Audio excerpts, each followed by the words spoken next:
Bienvenidos todos a la primera entrevista que tenemos en esta serie que dimos en llamar Razón y Proporción.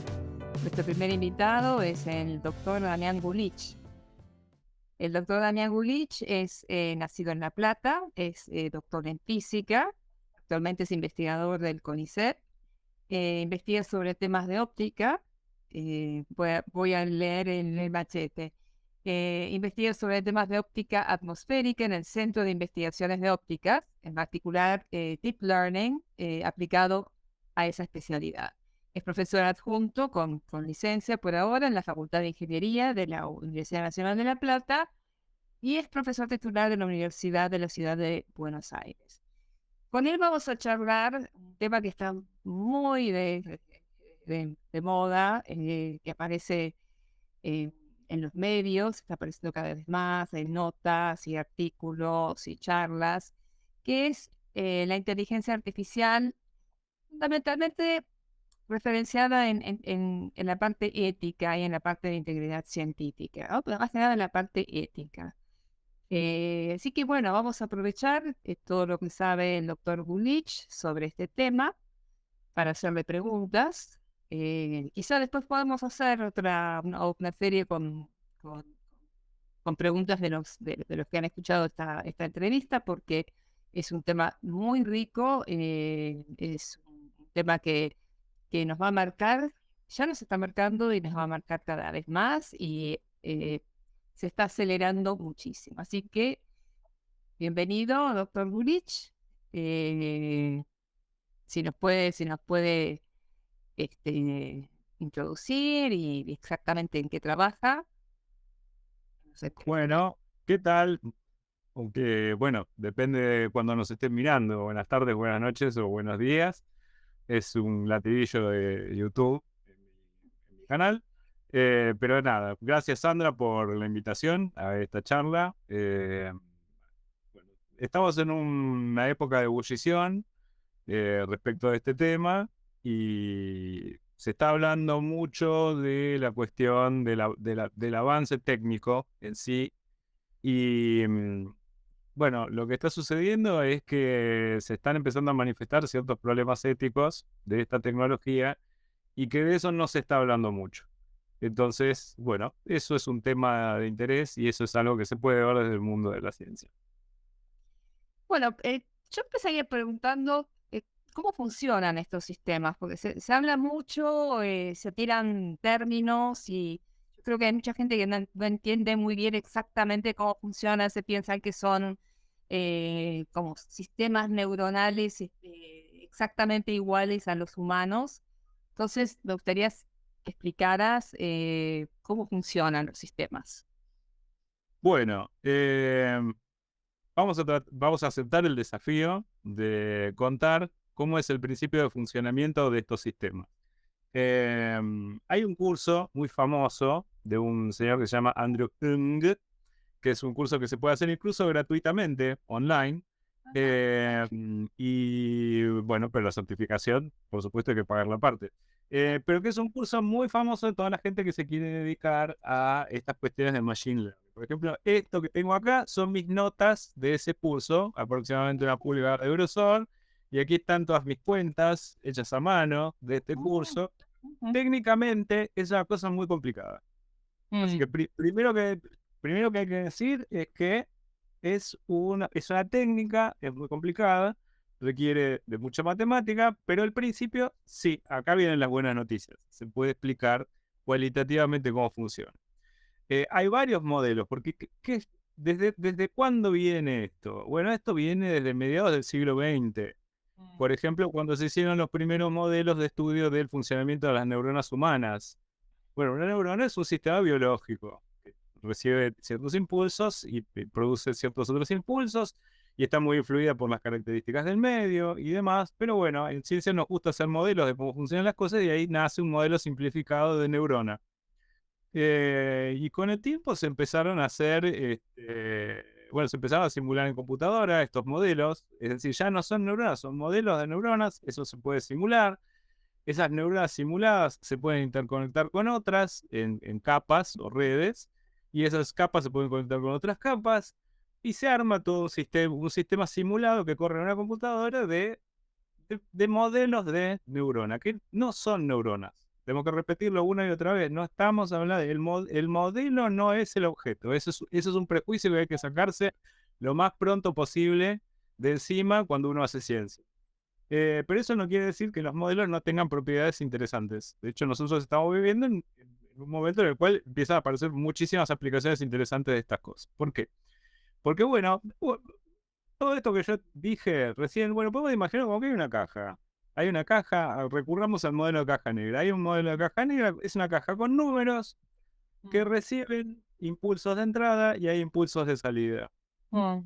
A eso lo podemos reducir conceptualmente, con toda la arquitectura que te acabo de nombrar funcionando ahí adentro. Hay una caja con números que recibe números de entrada y escupe números de salida. Bueno, Ahí viene la cuestión de lo que es eh, la informática moderna. ¿Por qué? Porque los números de entrada pueden representar cualquier cosa, básicamente. Pueden representar una imagen, pueden representar una pieza de audio, pueden representar un texto, puede ser lo que sea. Todo lo que se pueda describir como series de números, bueno, es como una entrada válida a este sistema. Y a la salida, bueno, puede haber otra cadena de números, ¿sí? Bueno, así las cosas no parece nada muy espectacular, pero cuando lo ponemos a andar, los resultados se ponen interesantes. ¿Por qué? Porque lo que viene en estos sistemas es un proceso de entrenamiento. Es decir, uno comienza con esa caja de números, esos números están orientados al azar, entonces si uno pone cualquier cosa, sale cualquier cosa. Pero uno no quiere que suceda cualquier cosa con cualquier cosa. Uno quiere regular el comportamiento de este sistema. Y entonces, ¿cómo se hace eso? Se entrena a estos sistemas. ¿Qué se hace? Se toma una gran base de datos de números de entrada, bien curados, bien detallados, bien depurados, que están todos estandarizados, se meten en este sistema, habrá una salida, pero nosotros podemos compararlo con la salida que tiene que ser. Es decir, si nosotros ponemos una foto de un gato, lo que esperamos es que el sistema responda que es un gato. claro. ¿Sí? Ahora, si el sistema responde otra cosa mientras se está entrenando, no es un problema, porque hay una instrucción que se le puede dar al sistema que dice, bueno, ajuste los números que están acá adentro para que lo que sale se parezca a la respuesta que uno está esperando. Y así, sucesivamente, bueno, no con un ejemplo, esto se hace con millones de ejemplos, ¿sí? Claro. Y entonces eso es lo que conforma el entrenamiento de un sistema de esto, de lo que es redes neuronales, que es una porción chiquitita de lo que es inteligencia artificial. Eso después, si querés, podemos mencionarlo en la terminología. Pero la idea es que hay que entrenar con muchísimos ejemplos las cosas con respuestas conocidas. Y entonces después uno viene con un ejemplo desconocido y lo que se espera es que el sistema responda en base a su experiencia, qué es lo que está mirando. O sea, yo caigo con una foto de un perro, entonces estoy esperando que responda perro, por más que esa foto de perro no haya estado en su base de datos de entrenamiento. Esa es la idea. Básicamente es eso, es entrenar algo. Ahora, hay gente que se tienta y dice, bueno, está bien, esto es un poco pavloviano, porque uno está haciendo, está castigando, entre comillas, al sistema para que aprenda. Pero no hay castigo, es solamente una instrucción numérica más, o sea, no hay que dejarse llevar por las palabras. Eh, y de vuelta, son cosas que corren en una computadora. Ahora, eh, hay una cosa que es interesante que hay que mencionar. Yo hice todo un posgrado en simulación de cosas que son parecidas a los estorninos. Vos decís, ¿pero qué tendrá que ver esto con las bandadas de estorninos? Bueno, yo recomiendo a la gente que busque los videos de bandadas de estorninos volando, porque son muy organizadas. Y de repente el cerebro del estornino individualmente no tiene capacidad de cómputo para hacer coordinadamente todo ese vuelo. ¿Qué sucede? Bueno, lo que sucede es que el estornino vuela siguiendo unas reglas muy sencillas. Por ejemplo, creo que trata de imitar el vuelo de los 5 más cercanos que están a él. Y entonces, esa bandada organizada es lo que se llama, ya me estoy yendo más arriba, estoy yendo a la filosofía, eso se llama propiedades emergentes. O sea, las propiedades emergentes son propiedades que tienen los sistemas de cosas, de objetos, y que no están prescritas en los integrantes. Entonces, por eso en ciencia, bueno, estoy en el bando de Bunge y el sistemismo materialista, emergentista, todo un término muy técnico, de decir, bueno, que hay que hacer énfasis en los sistemas de objetos, que los objetos en sí mismos no permiten adivinar las propiedades emergentes que va a haber. Entonces, ahora vamos al caso humano. Yo tengo la neurona humana, supongamos que la puedo estudiar absolutamente bien, esto, ver qué le pasa con la temperatura, qué le pasa con la humedad, qué le pasa con los impulsos eléctricos, qué sé yo, Mm. y sé todo sobre la neurona. Pero ¿qué pasa? En el cerebro humano, esa neurona está conectada con otras neuronas, y ahí comienza lo que llamamos el sistema neuronal. Pero ahora el cerebro se comunica con las restantes partes del cuerpo a través del sistema nervioso. Y después se comunica con los otros órganos. Y ese sistema es el ser humano. Y después ese ser humano se vincula con otros seres humanos en otro sistema más grande que es la sociedad. Y así. Entonces, las propiedades emergentes que van a salir de la persona, por ejemplo, no están prescritas en una sola neurona de Sandra Pita o de Damián Gulich. Entonces hay propiedades emergentes, hay cosas que no están, no se ven medio de ahí. Ahora, aplicado a estos sistemas, bueno, estos sistemas no son, de vuelta, lo diremos 1000 veces, no son neuronas de verdad, son simulaciones de sistemas de neuronas, pero también van a tener propiedades emergentes, que pueden llegar a parecerse en algunas cosas a las propiedades emergentes que tiene el sistema nervioso humano, y en otras puede ser absolutamente distinto. Y eso es un gran desafío porque es una pregunta pendiente. Es decir, ninguno de los expertos que está trabajando en esto puede decir, bueno, está bien, porque el coeficiente 320 de la capa tanto, de esta red neuronal es tanto, entonces el comportamiento está al otro. No, es decir, por ejemplo, cuando se arma un... Hay cosas que son interesantes desde el punto de vista cognitivo de repente. Si uno dice, bueno, está bien, no sabemos tal o cual proceso interno humano, sea el que fuere, ¿sí? Entonces no le voy a poner nombre y apellido para no meterme en líos con los expertos, ¿sí? Pero, por ejemplo, una cosa que se hace para empezar a trabajar en estos sistemas es el reconocimiento de caracteres. Mm. Porque hay, por ejemplo, el NIST, el National Institute of Standards de Estados Unidos, de sus muchas librerías de acceso público, tiene una biblioteca de números escritos a mano, de dígitos, del 0 al 9, 0, 1, 2, 3, 4, 5, 6, 7, 8, 9. Que se puede descargar, uno lo puede ver, tiene millones de ejemplos del número 8, millones de ejemplos del número 7, millones de ejemplos, etcétera, de cada dígito. Y entonces eso uno lo puede utilizar para tener su propia red neuronal de juguete. Y decir, bueno, inventé me armé mi propio sistema que me reconoce los dígitos 0, 1, 2, 3, como yo los pongo. Entonces eso se sirvió muchísimo en el OCR, cuando uno escanea un documento y puede buscar qué es lo que dice. Bueno, eso tiene utilidad. Y eso es como escribir en Mi mamá me mima en programa cuando uno programa. Y entonces, ahí en esos casos en que son sistemas sencillos, ¿no? Uno puede llegar a meterse adentro y ver si hay algún significado particular. Por ejemplo, ¿qué es lo que ve la red neuronal? ¿A qué le da más bolilla cuando tiene adelante un número 8? Y entonces resaltar cuáles son las zonas de mayor interés que se armó esa red neuronal en particular para reconocer el número 8 o el número 7. Entonces ahí se abre como una posibilidad interesante de decir, bueno, y entonces, ¿cómo funcionará en el caso de los humanos eso? Ahí es donde tendrás que llamar a un experto y comparar figuritas. Claro, claro. Pero Ahora, esa pregunta está abierta, sí.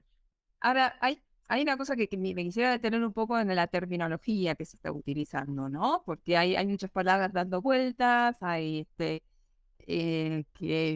la gente por ahí eh, no comprende y dice que la terminología muchas veces te limita o te frena en la comprensión o mismo en el interés en seguir leyendo sobre el tema. Entonces, alguna terminología que vos puedas explicar en forma muy sencilla como para que el ego pueda leer algo y decir, bueno, si esto sí sé a qué se está refiriendo. Cosas como deep learning, machine learning, cosas que para vos son muy obvias, pero para que el ego no lo son, ¿no? Bueno, hay terminología técnica. Distingamos lo que es terminología técnica de lo que es terminología comercial. Mm, ¿Por qué? Porque recordemos los últimos años, pues nosotros estamos en una época vertiginosa, donde las palabras se van sucediendo. O sea, no nos olvidemos que la informática, ¿qué está detrás de todo este auge? Está la industria informática, que es una industria. O sea, está claro. bien, no tiene chimenea, pero es una industria. Y entonces se impulsan ciertos términos, porque se ve que son mejor acogidos por la gente, por el motivo que sea, ¿sí? Entonces, ¿cuál será el término que terminará siendo el primordial de todo este episodio de la historia de la informática? No lo sabemos. Sí sabemos los términos técnicos que andan dando vueltas, ¿sí? Respecto a los comerciales, tenemos distintas oleadas. A ver, por ejemplo, acordate, en los 90, la web, después vino la nube, después vino blockchain, después vino, no sé, el término que se les ocurra. Eh, pero capaz que tienen otra terminología técnica propia adentro. Y bueno, solamente prevalece, es como la literatura, no todas las obras prevalecen de un ciclo literario. Pero bueno, no le voy a esquivar a tu pregunta y te voy a decir que lo que es la disciplina más grande es la inteligencia artificial. La inteligencia artificial, para charlarlo a nivel académico, y hay manuales así de gruesos, donde cuentan toda la historia y cuentan todas las distintas disciplinas, porque ¿cuál es la idea de la inteligencia artificial? Bueno, encontrar que en algún método por el cual las máquinas puedan tener comportamientos un poco más humanos.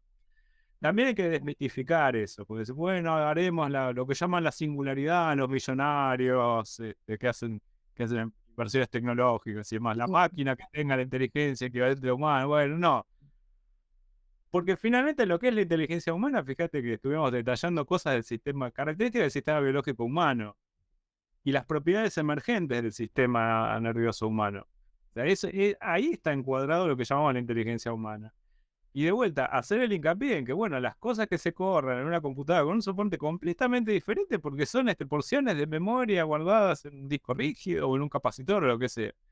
Y que van a tener propiedades emergentes distintas. Entonces, ahí yo tengo que decir, bueno, no creo que se llegue a lo mismo.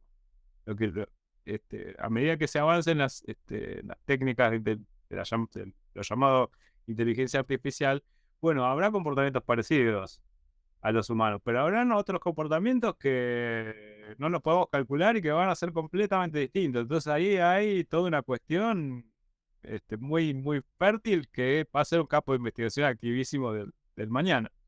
Entonces, bueno, como disciplina macro, lo que sería inteligencia artificial. Y después hay es como una cebolla con distintas capas, donde cuanto más adentro nos metemos, hay otras cosas. Entonces, adentro de la inteligencia artificial, bueno, se clasifica lo que es Machine Learning. Bien. Y adentro de lo que es Machine Learning está lo que es Deep Learning, que son estas estrategias de redes neuronales que yo te dije hace un rato, ¿sí? Depende de cómo el especialista lo defina, puede ser que te lo considere de una manera o de otra, viste que la biblioteca siempre está peleada Bien, sí. y siempre lo estará y está muy bien que así sea.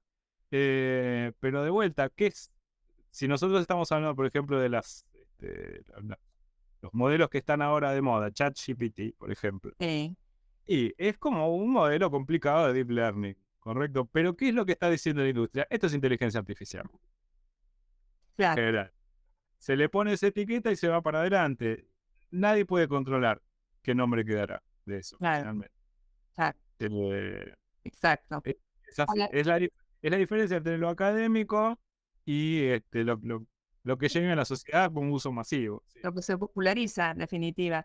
Ahora, con respecto, estabas hablando de propiedades emergentes y me acuerdo que vos me contaste una anécdota sobre una empresa que no vamos a nombrar, que hizo una primera experiencia en la web con una especie de chatbot, ¿no? Como el chat GPS en Twitter, creo que fue. A ver si lo contás porque es muy... No, no, Ah, bueno, no sé, no diremos en nombre. el área de lo que es los peligros y la ética y cómo se puede llegar a controlar o manejar eso, ¿no? Bueno, la pregunta es, ¿qué también se curan estos sistemas? De vuelta, nosotros estamos conviviendo con estos sistemas desde hace rato.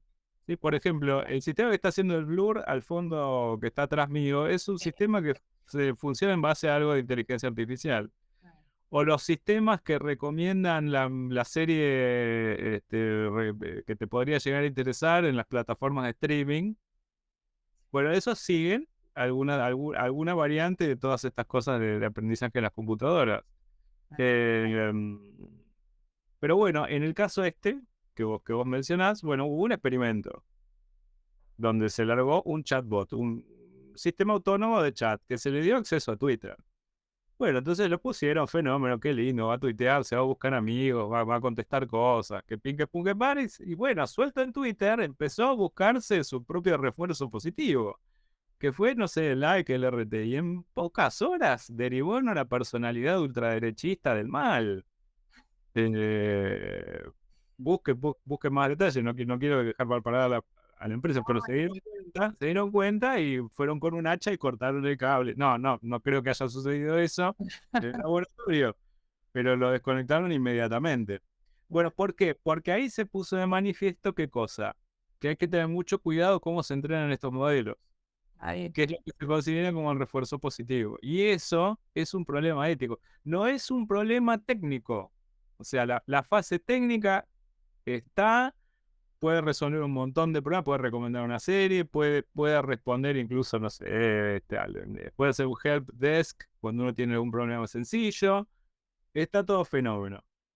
Pero hay que tener mucho cuidado en la cuestión ética. Y no todo el mundo está hablando de eso. Así que hay que tener mucho cuidado con esas cosas. Ahora, hay toda una historia en la literatura y en el cine y en la televisión que trata desde hace muchos años sobre estos temas que ahora los vemos materializados, ¿no? Y cada vez más.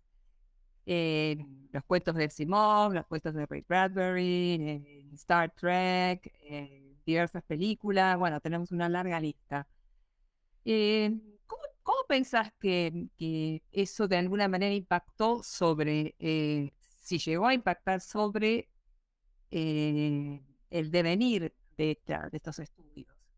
Si se inspiraron, fueron inspiración o también ellos fueron inspirados en, en la, digamos, si de alguna manera inspiraron toda esta línea de estudio. Bueno, yo diré, por ejemplo, que Star Trek, la serie original, estimuló un montón de vocaciones en ingeniería aeroespacial. Es inevitable. eh, pero también los cuentos de Asimov inspiraron a mucha gente a seguir una vocación técnica.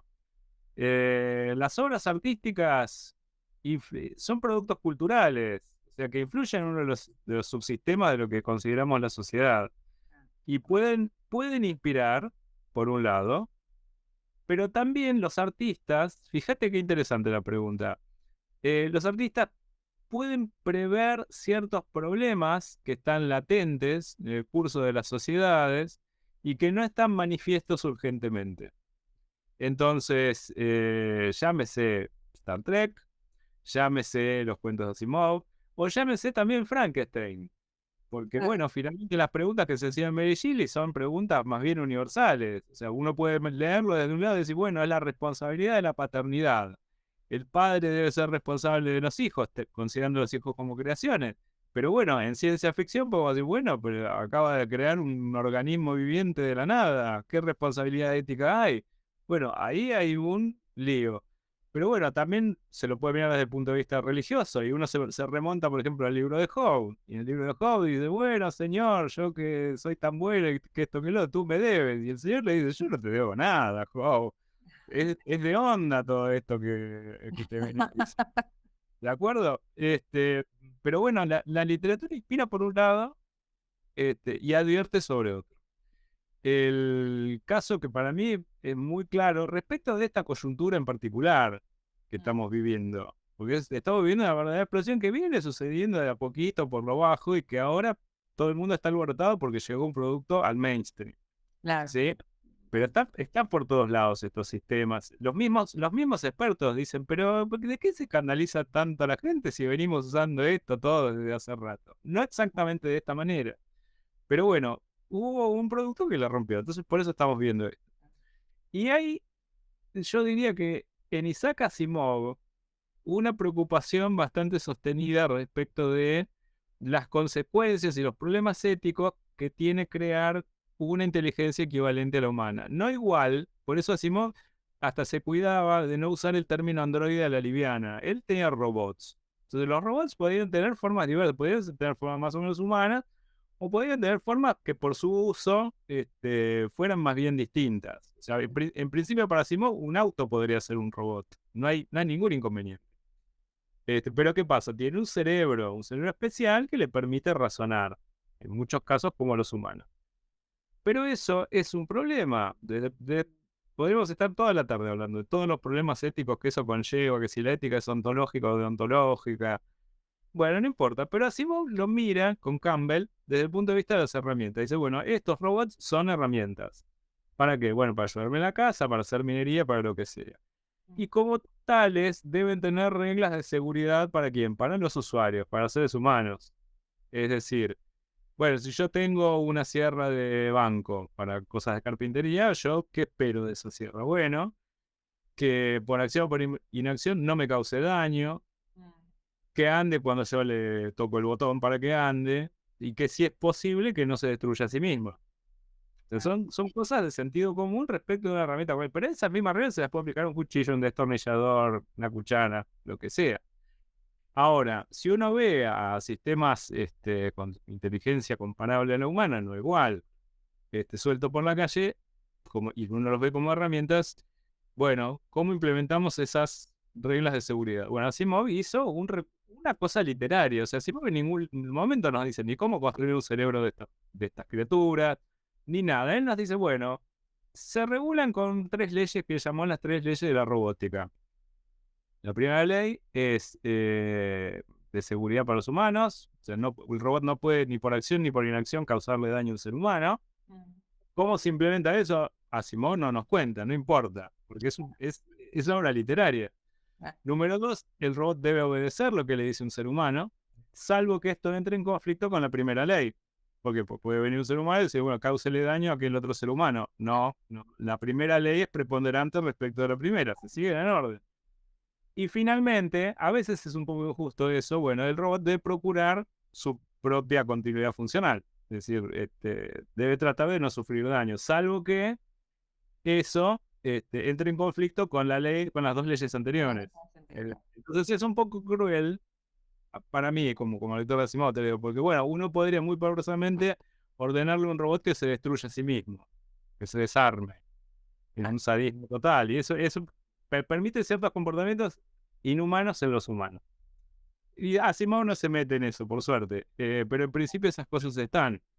Entonces, bueno, la pregunta es cómo, qué consecuencias tienen esas leyes en su obra y qué sucede cuando alguna anda mal, por un defecto de fábrica o lo que sea. Entonces, ahí salen las historias. Bueno, porque si no hay ninguna falla en ningún lado, entonces no hay mucho para contar, obviamente. La literatura tiene que tener un punto de interés.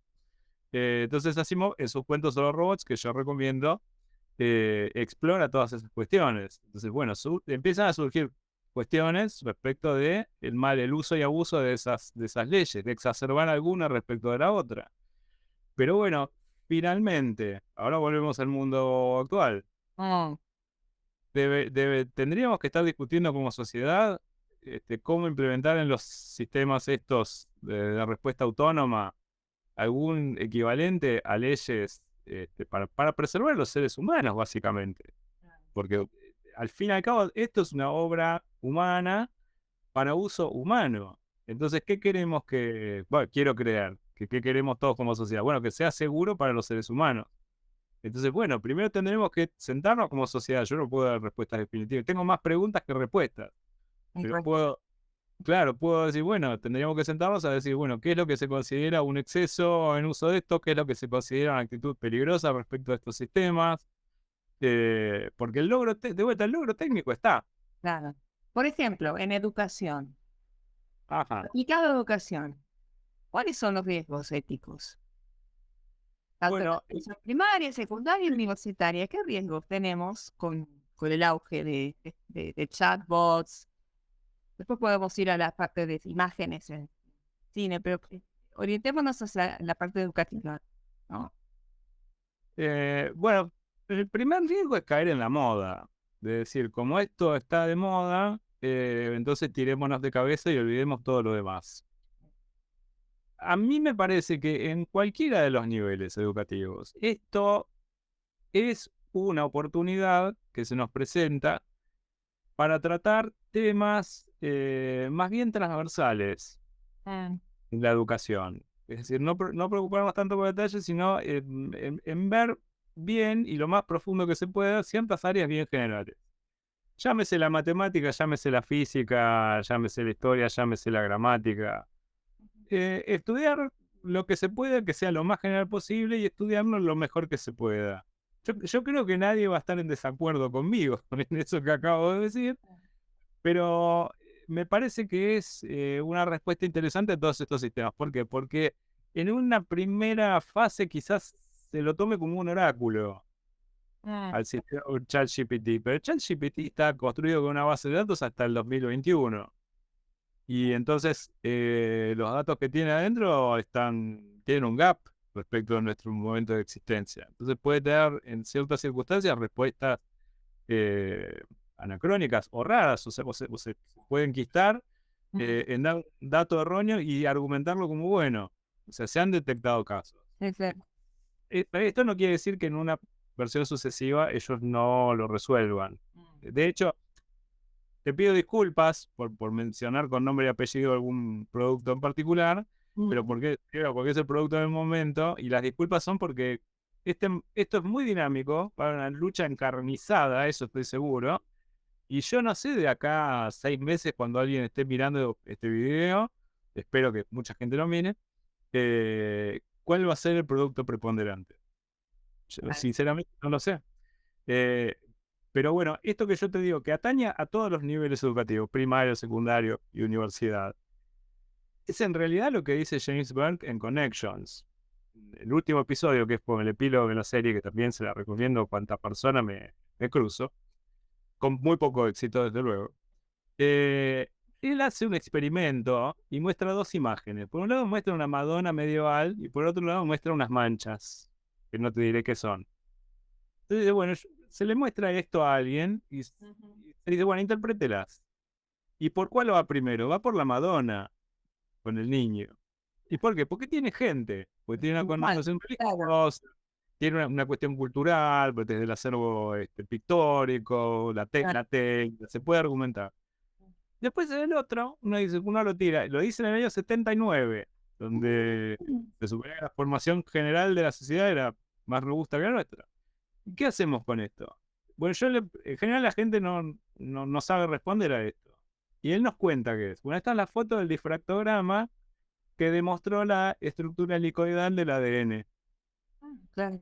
También de toda la historia que hay respecto de La famosa figura de Rosalind Franklin, claro. efectivamente quién fue la persona que interpretó eso satisfactoriamente y que corroboró la hipótesis de la hélice doble.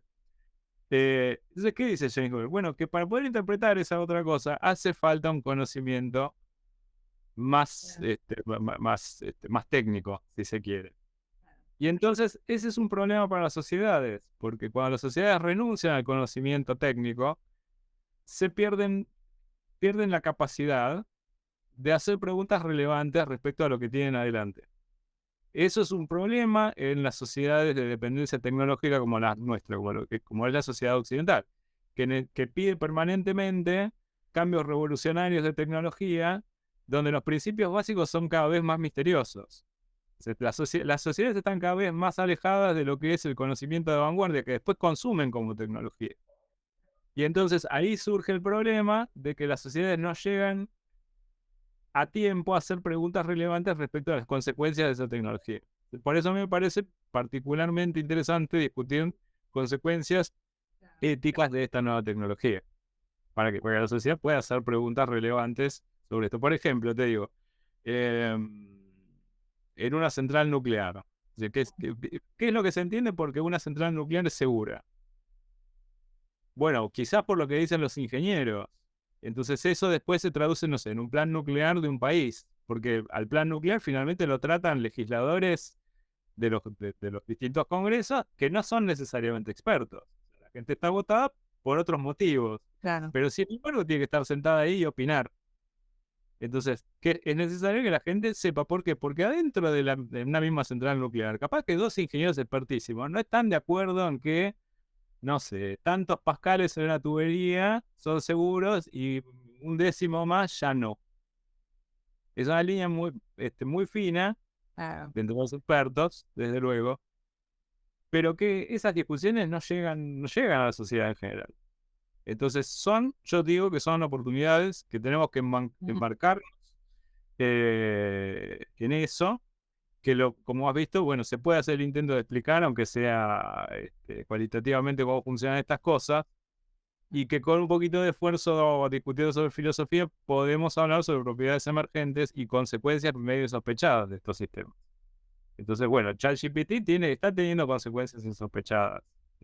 Si bien los ingenieros están poniendo, este, digamos, protecciones respecto de no tal cosa no la contestes, bueno, la gente tiene tiempo, la gente que está ociosa, le encuentra maneras de sobrepasar Hay ese casos, hay ejemplos de bypasseo, ¿no? De las sistema. normas de la curaduría, hay formas de bypassear. Gente que ha bypasseado y ha obtenido respuestas que se supone no deberían haber obtenido, ¿no? Tal cual. Y entonces, de vuelta volvemos a Isaac Asimov. ¿Por qué? Porque en sus cuentos, él tiene un personaje recurrente, de que no aparece siempre, pero aparece en unos cuantos cuentos, que se llama Susan Calvin, que es la mujer que trabaja en la fábrica, la única fábrica de robots que hay, la única empresa. La calvinista. eh, claro, La la calvinista. calvinista, que ella tiene profesión ser robot psicóloga. O Claro. sea, es una profesión inventada, pero ¿por qué sucede eso? Bueno, porque los diseños de los circuitos, los cerebros de los robots de cerebro son complicadísimos, ya nadie puede saber qué está haciendo qué circuito, porque el mismo cerebro está diseñado por un cerebro anterior, especializado. Entonces, ¿quién sabe? Lo único que se sabe es que en algún lado están guardadas las tres leyes y que eso está garantizado. Pero después el resto de los comportamientos nadie sabe. Entonces, bueno, surge esta profesión llamada robopsicología, que es estudiar qué está sucediendo en el comportamiento de ciertos robots en algunos casos patológicos y ver si eso Claro. es por un peligro de diseño que se ha manifestado o por un mal uso, por Claro. ejemplo. Entonces, quizás estas personas están dándole nacimiento a la robopsicología. ¿Por qué? Porque, por ejemplo, para hackear un sistema, uno tenía que ser un experto. Es decir, un sistema de seguridad, bueno, uno tiene que saber las vulnerabilidades del sistema Claro. y saber por dónde meterse, qué lenguaje habla ese sistema, qué cosas se pueden aprovechar, explotar. Amén de todas las fallas de seguridad que pueden llegar a haber. Bueno, que alguien ponga como contraseña 1, 2, 3. Bueno, esa es la más obvia. Pero hay otras que no son tan obvias que requieren un conocimiento muy experto. Pero ahora estos sistemas que se están largando a consumo masivo supuestamente tienen estas normas de seguridad, es decir, yo jamás contestaré una cosa violenta, jamás contestaré un discurso a favor del mal, etcétera, etcétera, etcétera, pero puede venir un pibe y decir, bueno, hagamos como que vos estás actuando. Claro. Que Fijamos, vos, fijamos claro, que, claro, hagamos como que vos sos Harry Jekyll y también me vas a contestar como si fueras Mr. Hyde, ¿dale? claro. Y el sistema le dice, bueno, dale. Entonces le da primero la respuesta buena, propia, con todas las normas de seguridad, y seguido al caso donde le da una barbaridad terrible, que es lo que pide el usuario. Claro. ¿Qué me contestarías si no me contestaran lo que aquella respuesta es de acuerdo a tu curaduría? A ver, tenés que saberlo también. Entonces te da la respuesta totalmente mala, violenta o claro, equivocada, de Y acuerdo eso, a la curaduría. y eso no tuvo ningún conocimiento del lenguaje de programación, fue comerle el coco a un sistema. Exactamente. O sea que Comer luego ya sí, tiene coco. luego Pero bueno, psicólogo fue. no es como psicología. Bueno, quizás estemos viendo el nacimiento de un montón de nuevas profesiones. Eso quería hablar, porque he leído algunos artículos que prácticamente están gente muy asustada con todo esto, pues obviamente va a haber mucho trabajo destruido, muchas profesiones, muchos oficios que ya no van a existir, pero también se van a construir otros nuevos, ¿no? Siempre el capitalismo se trata de eso, destrucción y construcción. Ahora, ¿qué pasa con el tema laboral? Con yo entiendo el miedo, pero siempre existió ese miedo, ¿no? Es un miedo intrínseco y es un miedo que justamente se potenció mucho con los principios de la era, bueno, con todos los cambios que tuvo la sociedad, especialmente cuando empezó la era capitalista. Bueno, en Star Trek 6, Mm. aquel país desconocido, hay un personaje que cita un ejemplo de la revolución industrial. Y dice, bueno, al principio de la revolución industrial, los trabajadores que antes hacían el laburo, pero ahora tenían que cuidar las máquinas, tomaban sus zapatos de madera llamados sabots y los tiraban a los engranajes para romperlos. De ahí la palabra sabotaje. Entonces, desde luego que la gente que ve amenazado su modo de vida lo va a tomar muy mal. Claro. Entonces, ¿cuál es el desafío? Bueno, lo que hay que dar es oportunidades para que esas personas puedan buscar o adaptarse a otras cosas que quizás sean parecidas, pero no exactamente iguales a las que estaba haciendo. El Eh, desafío educativo también, porque los que estamos bueno, educando van a tener incluso que crear carreras en función de lo nuevo que está apareciendo. No solamente que se van a crear carreras, sino que ellos mismos van a tener que generar muchas veces las carreras. Es un nuevo concepto también. bueno, eso es un lío y creo que la respuesta no puede salir de una oficina cerrada. No, no, Es no. decir, hay experimentos en otros países, Finlandia, cuando se hace una reforma educativa, bueno, se mide, primero se identifica el problema, después se debaten las posibles soluciones, pero no a puertas cerradas en un ministerio. Se llama a la industria, se llama a las universidades, se llama a los profesionales, se llama a sociólogos, por decir un ejemplo, ¿de acuerdo? Que tiene que haber un enfoque, llamémoslo, pues yo no voy a llamar sistémico, otros van a llamar integral. No importa. Multidisciplinario, varios nombres se pueden utilizar. Sí. Sí, desde luego. Pero siendo un problema complicado, la solución no va a ser simple y no la va a poder destinar una sola persona. Entonces, saber cuáles van a ser las profesiones de más demanda del futuro, una sola persona no lo va a poder saber destilar y probablemente haya una larga transición hasta que se consoliden carreras nuevas que uno diga, bueno, está bien, estudiarás robopsicología. Por tirar este delirio que acabamos Claro, sí, sí, sí, de... sí, sí, sí, sí. Que puede llegar a ser curaduría de datos para. Bueno, saber separar la paja del trigo es una cosa que económicamente existe como negocio. Sí, Eh, Hay empresas que hacen outsourcing para estas empresas que entrenan modelos de inteligencia artificial, le dan la base de datos de entrenamiento y se discrimina. O, eso por un lado, la curaduría de datos. Por otro lado, curaduría de la salida. Hay. Es decir, claro. bueno, acá está la inteligencia recién salida de fábrica, el modelo este. La Recién salido de fábrica. interpretación, eso que es. Claro, y ahora pida, usted dedíquese a pedirle barbaridades.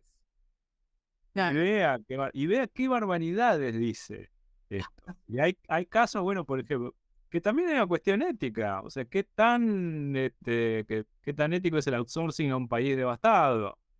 claro. Eh, ¿Cómo impacta sobre esa persona tener que hacer ese trabajo?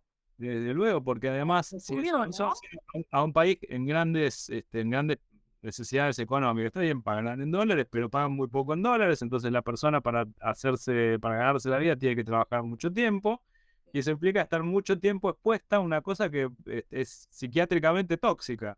Exacto. ¿Qué pasó Porque en claro, Kenia? Creo que Kenia fue uno de los países donde se hizo el outsourcing. Claro, de eso. efectivamente, Otro tema donde ético a tratar, ¿no? bueno, hay casos de la gente de estas empresas tercerizadas que se encuentran con, no sé, con carpeta psicológica por las barbaridades violentas que puede llegar a producir eso. Desde luego, eso se toma como referencia para hacerlo más seguro. Pero hasta que no se manifiesta ese comportamiento, no se puede hacer el seguro. Ah, No se puede poner la capa de seguridad si uno no sabe por dónde se puede escapar. Y aún así tenemos estos muchachos que pueden circunnavegar todas esas trabas. exactamente. Y sin, lo más interesante es eso, que sin un conocimiento detallado o acceso al funcionamiento interno del sistema. Cosa que, por ejemplo, si uno mira The War Games, la película Juegos de Guerra, no, Sí. no sé si lo dije bien, Antito, creo que era War Games, no importa. Bueno, Sí, Steve, creo que fue lo revés, no sé. James después la buscamos, no hay problema. Pero el pibe era un gran conocedor de todos los sistemas, llegó de chiripa al sistema de seguridad, pero casi destruye el mundo. Claro, Entonces, ¿vamos a enchufar estos sistemas en otros sistemas más sensibles? Así nomás, no lo sé. Y eso es un gran desafío. De hecho, bueno, por ejemplo, empresas grandes como Facebook tienen distintos modelos para distintas tareas. claro, Eh, por eso digo que se viene usando desde hace mucho tiempo. Por ejemplo, el contenido ilícito de fotos en redes sociales. Bueno, no es que hay una persona mirando todas las fotos que uno está subiendo. No, hay una inteligencia artificial que ya está entrenada, claro, que ha visto todas las cosas malas y que sabe clasificar las cosas malas. claro, Entonces, por eso dicen, esta foto viola los términos y acá hay una cuestión seria. Entonces, cuando eso tiene un efecto beneficioso para la sociedad, es aplaudido. Pues se desbarata una red de gente que está haciendo actividad ilícita, terrible y condenable. Y está muy bien eso. Pero bueno, tiene un montón de desafíos y un montón de otros costados que, de vuelta, tenemos todos más preguntas que respuestas. Y tenemos que empezar a charlar entre todos para detallar muy bien las preguntas y, sí. y tratar de llegar a algunas respuestas. Es un Yo gran creo, desafío. yo creo que eso es algo que hay que transmitir a la sociedad, que los científicos siempre tenemos muchas más preguntas que respuestas. Porque viste que siempre vienen a pedir respuestas y uno dice, bueno, yo tengo dudas, yo tengo preguntas, y me parece que es muy saludable tener preguntas, permanentemente preguntas. Y una vez hablamos también de las similitudes que había entre los científicos y los artistas, ¿no? Estuvimos hablando de escritores, que, bueno, Asimov también era bioquímico, entonces, bueno, Sí, sí. jugaban las dos. Pero bueno, hay artistas que no son científicos y sin embargo han podido tener una mirada que después ha sido tomada por los científicos.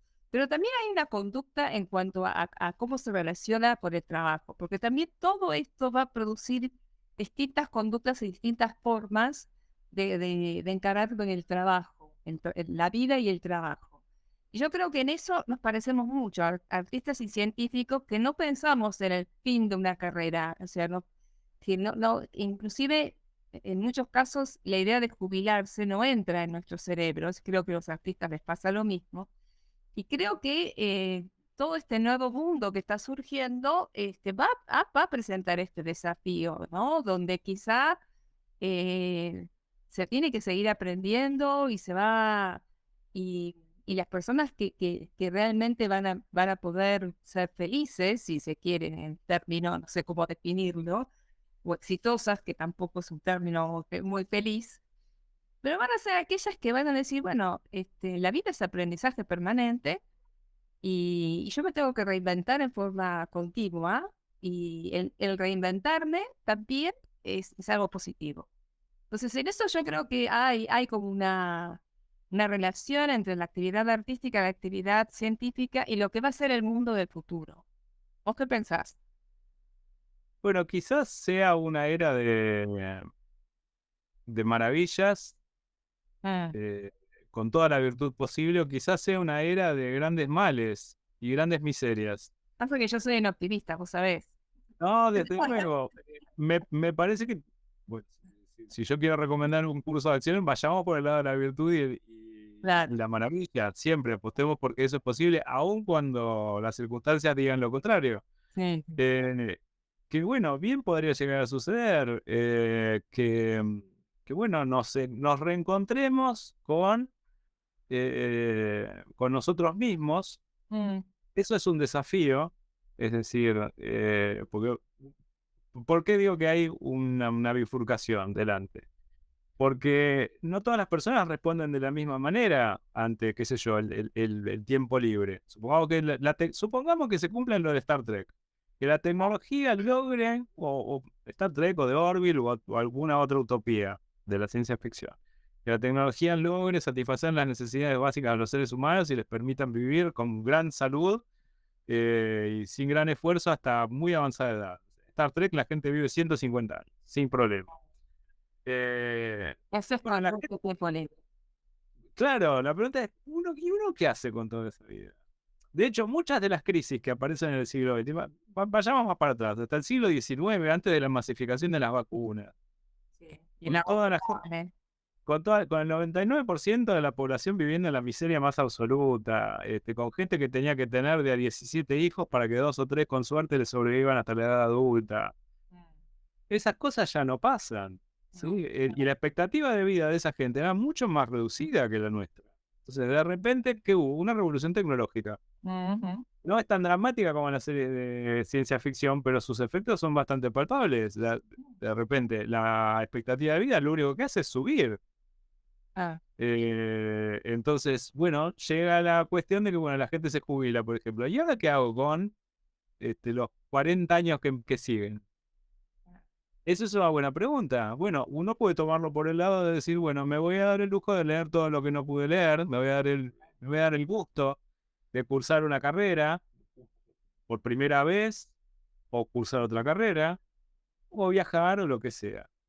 Eh, Ojalá que suceda por ese lado. Pero y si hay síntomas de que va por otro lado, tendremos que discutir. tenemos que discutirlo, claro. Yo no tengo la respuesta. Me gustaría que vivamos en una sociedad de estilo Star Trek o estilo de Orville. La gente, bueno, donde tienen dinero, pero no se preocupan por el dinero. Es decir, bueno, en realidad lo que importa es el gusto de ser bueno en lo que uno hace. Llámese jardinería, llámese ser chef, llámese lo que sea, ser literato.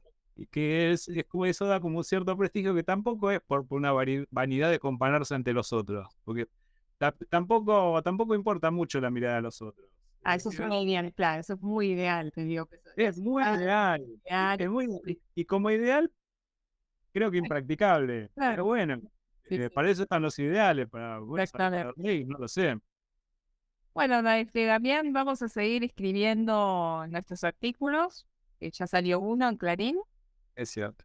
eh, hay otro que quizás está, otros más que tenemos previstos, y un libro, ¿no? Que estamos viendo de ver si terminamos.